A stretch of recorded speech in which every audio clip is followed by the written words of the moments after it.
At around 1:45 a.m., Sarah was awake on her bed, on the verge of bursting into tears. Her 5-month-old baby boy Ralph was fast asleep in his crib. Before we continue, please take some time to subscribe to Dailydose, like and share this video with your friends. Her husband Gerald had to catch an early morning flight to Denver, so he was dozy. It piqued Sarah to think that her husband would be flying alone while she took the road to the same place. But that wasn't the only concern that hounded poor Sarah. She thought about her exhausting, almost 23-hour-long road trip and hoped her toddler wouldn't throw a tantrum in public. 22-year-old Sarah Williams was the only one in her family who had difficulty flying.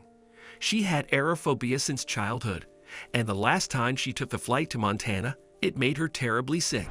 After having her baby, she decided not to fly anymore. Because of this, Sarah rarely traveled to distant states.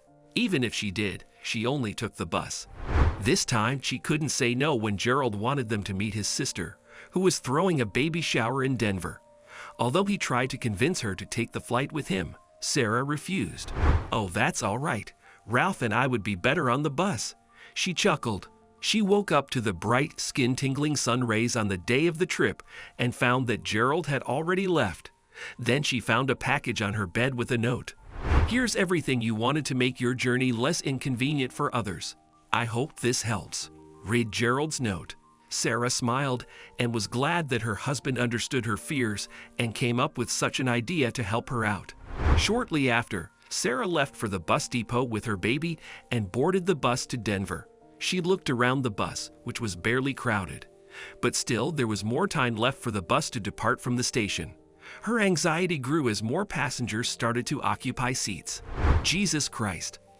I hope he stays calm and not make a scene," she mumbled, staring at her sleeping baby. There were passengers of different age groups on the bus, but none of them had a baby with them, so Sarah stood out. Then a woman sat beside her and smirked after seeing her baby. "Denver?" the woman asked, a weird look of discomfort adorning her face. Sarah nodded and was quite taken aback by the woman's reaction. "You should have taken a flight instead. It would have been faster and convenient for you and your baby," the woman said. Sarah said she had aerophobia, but the woman remained indifferent and cold. The mom looked around and assumed everyone was just staring at her for having a baby on a long-haul bus. A few minutes later, the bus started moving, waking baby Ralph in the process.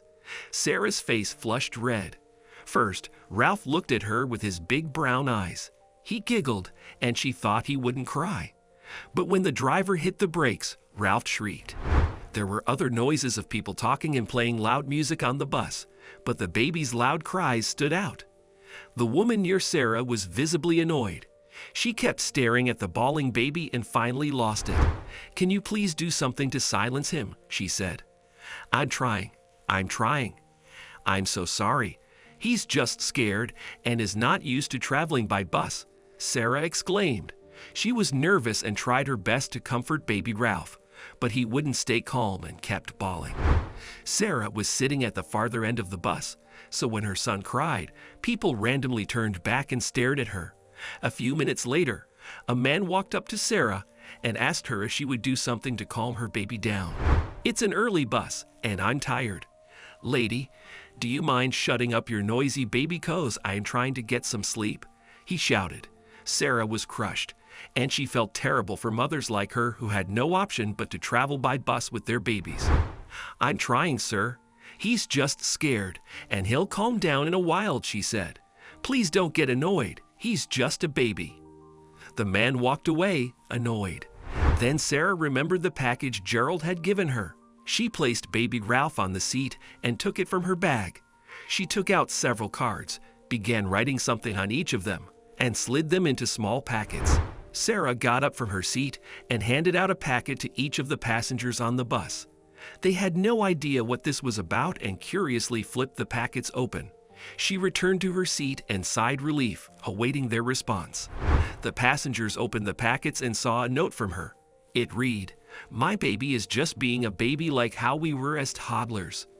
I am not sure if I can keep him quiet on this long trip, but here's something to help with the inconvenience." It turned out that Sarah had given each passenger a pair of earplugs to cut out Ralph's bawling sounds. Surprised, the people aboard the bus looked at her and smiled. Nice idea. The woman near Sarah exclaimed. For the rest of the trip, Sarah didn't have to deal with angry passengers anymore. Baby Ralph cried several times during the long-haul bus journey, but Sarah was not worried. Thank you for this wonderful idea, honey, she muttered, grateful to her genius husband.